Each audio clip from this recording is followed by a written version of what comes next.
My name is Kwabena Chenchehenibuati. Many thanks for joining us here on Newsdesk. To our very first story, the Tsar and residents of Accra are waking up this morning to widespread destruction to property caused by floods in the city yesterday.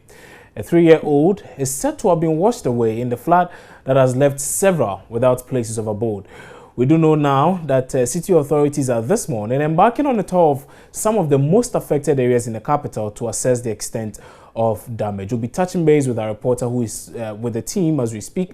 But let's first take a look at the damage caused by Thursday's downpour. I'm here in Accra, some few meters away from the Kwame Nkrumah Circle, the road that leads to Accra. Now, this particular road that we can see that has been filled by water, this road leads to the Odona market over here.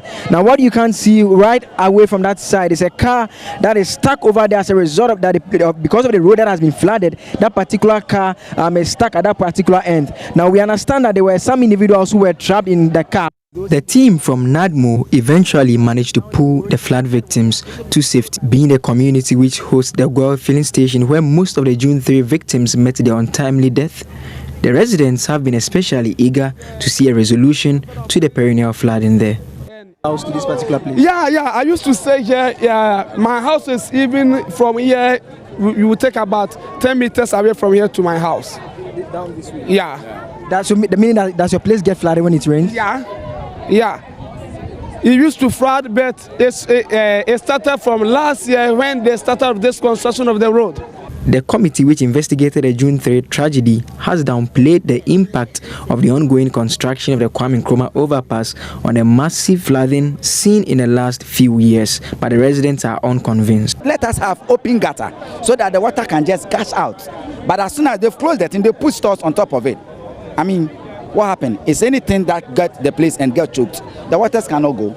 It will just drain into this side and it will affect people. Watch how many houses that are here. Watch companies. NS is affected. Talent is affected. Global Power will affected. All the companies here were affected. Residents hope that the flooding will cease with the construction of the interchange, but only time will tell. According to the mother, at about 8:30 a.m., she was preparing to send little Shalom, who is a pupil at Tema Daycare Center, to school, but rescinded her decision when it started raining. She told Joy News she put her daughter in the room when she fell asleep and left to prepare her corn outside. On her blind side, little Shalom woke up and came out to play near a gutter that carried water into storm drains in and around Community 1. Abiniwa then heard some neighbors calling for help, only to be told her daughter had fallen into the gutter and carried away. I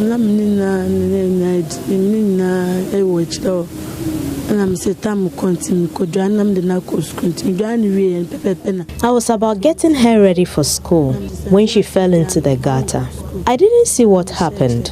I only heard shouts that my child had fallen into the gutter and washed away. This is a very difficult situation for me. Boys in fish work,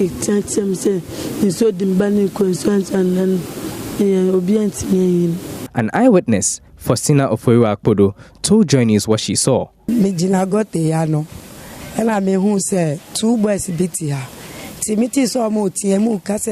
heard screams of people shouting at a child. When I got closer to find out she had fallen into the gutter, I then rushed to the house to call for help.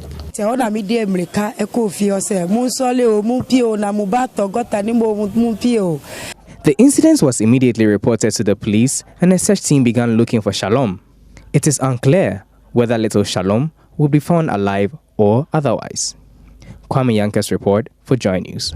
This is Parents Pride Preparatory School, where we are told some school kids were trapped in there when it started raining. They had nowhere to go, but they had to be rescued to a higher ground for them to escape the drains. Now let's go in there to speak to the proprietor of the school. After 8:39, the rain started, so we thought it would stop, but still it was raining heavily, and the parents start picking their children. So after picking their children, we have no option.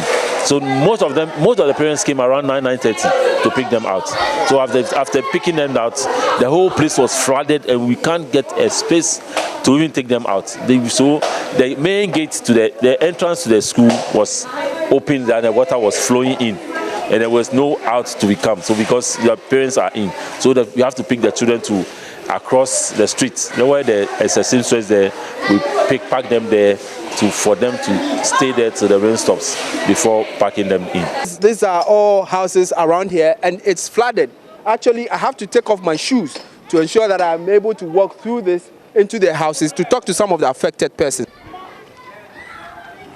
Cash is enough over there. We can't use our strength to fetch out the water. So all what you could do is just chase through the wall for the water to come out.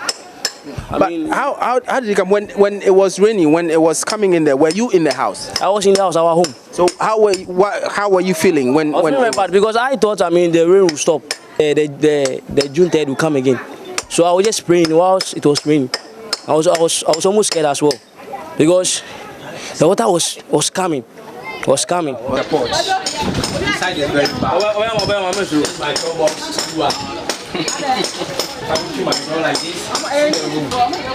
Everything there is everything. I don't know where I received my bucket, my things, and my small cat is even happy. Oh, my things are everything. My things here because of the wind. Well, this is where a lot of people will be using to access their homes. But as it is, it's very difficult. I'm told that we have quite a number of the aged in this particular area as to how they are going to access this place to their homes, or they will be able to come out of their rooms, those who are in the houses, outside, and where they will pass the night is very difficult. Emmanuel Ante, Joy News, Accra.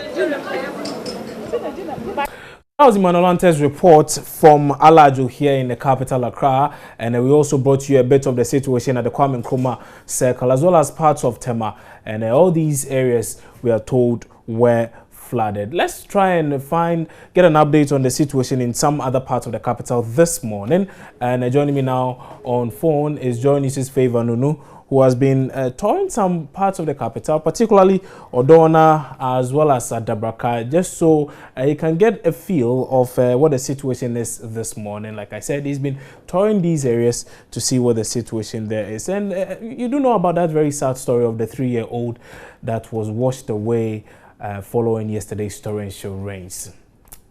In a bit, we'll be speaking to Favor Nunu for an update on all those things, but we do know now that the situation does not appear or look like one that will change anytime soon, because the warning from Meteo Authority suggests more rains today and indeed the whole of next week. And we'll be delving some more into the Cony project as well, because it was supposed to help put an end to the flooding situation in the country through the construction of drains, dredging of the Odo, among many other suggestions that were put up. So why then are we still unable to effectively manage this situation, seeing that the contract for the Cony project was secured in 2012? That's some 4 years back. Ramonakwa will be joining me in a bit, but let's now go on to the phone lines and speak to Joy News' Favor Nunu, who's standing by with updates from Odona and Adabraka. So, Favor, good morning. Many thanks for joining us. So, can you tell us what you are seeing this morning, and indeed, which places have you visited anyway? Okay, so I've been going around town. I've been to the Asylum Town area. I've also gone to the Adabraka, the Odo area. I'm actually on my way now to Alajo. But then, clearly, from what I see, it's devastation everywhere in evidence, such that every home, every particular structure that is inhabited by individuals has been messed up with the rains. The floods have actually destroyed people's TV sets, fridges, mattresses. There are people collecting water from their rooms. There are others who are so frustrated. They're saying they won't do anything because they feel the rains are going to come again. And chances are that they would still flood their rooms. So whatever they do, their properties have already been destroyed. Indeed, I was at the area that's directly behind the GCB towers. That's been reported that yesterday while I was here, they reported to me that the market that has been established over the drain, which is constricting flow of water, is still there. But then I spoke to the foreman in that particular area where the drain is being constructed. The foreman speaks to me. He maintains that he was given a contract only a week ago to put together a wall that will prevent the water from spilling off into the community. And he says that since June 3, when the disaster happened, before June 3, there was a wall on that drain where residents are saying water spills off into their community. But then when June 3 happened, because vehicles were stuck in that particular drain, they had to break the wall that actually protects the drain. And after the wall was taken down, it had not been put together. It had not been raised again. And that's been a year, up until last week, when the foreman I questioned him said he was contacted only last week, and then he started his construction. But of course, this morning, the entire work that had gone on over the past few days, I could tell, was all messed up. I asked him. Clearly, you see that the concrete that had been fixed, the iron rods, etc., was all messed up. He clearly said that all the money that had been given to him, that went into materials, from sand to gravels to whatever, was all washed away. And so he even needs extra money to be able to kickstart the project again. So these are some of the observations that I've actually made on ground. Favor, many thanks for that update, but quite some disturbing news there, because now what we are picking indicates that there may be a lot more rains in the coming days. Does it appear these people are considering the possibility of even having to abandon their residence for now, just so they can protect their lives and property? Yes. Clearly, from what most of them tell me, that I think they have also picked up the feed from the meteorological agency that says that there's going to be more rains in the coming days. And so a few of them are actually trying to pack out whatever they have that is left to higher grounds, to save grounds. And so lots of them are also moving their kids away from this area, because they're saying the kids have a challenge, surviving or meandering their way through the crisis, especially when the floods come. So they're trying to move the little kids away while they are trying to salvage whatever property is left. A few of them say they have nowhere to go because they live in the family houses, etc. And so it's difficult for them to move away from here to anywhere. They only hope that something can be done about the situation to prevent the floods from coming. Right. The challenge too is that most of them feel like whilst their lives have not been lost yet, they feel like in the coming days, if nothing is done, the impact of the rain, that is, if it continues in this, what we may see in the coming few days may be more devastating. And so they are in fear that if indeed it continues to rain for the next 2 days or so, maybe the situation could be very horrible. And so they are in fear, actually. They are in fear. Right. Favor Nunu, many thanks for that update. And that was Favor Nunu, who just reported from the Circle area as well as Odona and Dabraka, suggesting that quite a number of people who reside in those communities are now beginning to consider the possibility of moving out, just so they are able to avert further flooding should the rains come in again. And like I said, the information we're getting from the Meteo Authority suggested that there was a high possibility that there could be some more rains today and in the coming week as well. City authorities are this morning, meanwhile, touring certain parts of the country, particularly Accra, to find out the extent of damage. And my colleague Joseph Akable is with the team and is joining me now on phone with what has transpired so far. Joseph, good morning. Thank you very much for joining us. So what's the situation where you are? Have you already moved? Have you begun the tour of these affected areas? We are just about leaving the Ministry of Interior, where we had a brief interaction with the minister. Now the minister, Honorable Pastor Banya, is telling us that we'll be visiting some selected areas to assess the situation after yesterday's hearing. Now, President and the Minister for Environment, Honorable Mahama Yalda, was also present. Now, we're going to run into some of the things that the President touched, the Minister touched on in his briefing. Mentioned the fact that following the June 3rd disaster, there are lots of talk about the possibility of this occurring again. It's a natural disaster, and it will occur or it might occur because it is as a result of rain. It's important that first and foremost we create appropriate channels for a drainage system to move. And also, he mentioned that following that particular incident, some efforts have been undertaken by government to ensure that this particular one doesn't occur again. So we're shown a footage of some of the areas before the June 3rd disaster, and as well as the aftermath in terms of the efforts that were made and the state before the incident. Now, also, the Minister for Environment, he also mentioned that it is very important when we have a good waste management system in place, and he feels that that is the main challenge that we are facing in terms of how to manage waste. So he is calling actually the Municipal Assembly to be able to tackle waste management. He also mentioned that we management infrastructure. The minister has also called on the media. He's saying that we want to interact more with them and also to call on citizens to seek good means of disposing of waste. So right now we are just about moving from the Ministry of Interior to visit some selected parts of the country to assess the situation now. Joseph, finally, before you go, I just want to find out whether or not we know the specific areas you'll be touring, you'll be visiting. That has not been indicated for now. Okay, right. Many thanks for that update. And that was my colleague Joseph Akable, who is with the team that will be embarking on a tour of some affected areas in the capital, Accra, following Thursday's torrential rains. And we'll be moving with city authorities as well as the Interior Minister and the Minister for Environment, Mahama Ayarega. They will be moving to some selected areas in the capital. We'll bring you updates on that in a bit. But I was telling you a short while ago about the Cony project, which was supposed to help put an end to the flooding situation in the country through the construction of drains, dredging of the Odo, among many other proposed solutions. No. So why then are we still unable to effectively manage this situation, seeing that the contract for that project, that's the Cony project, was secured as way back as 2012?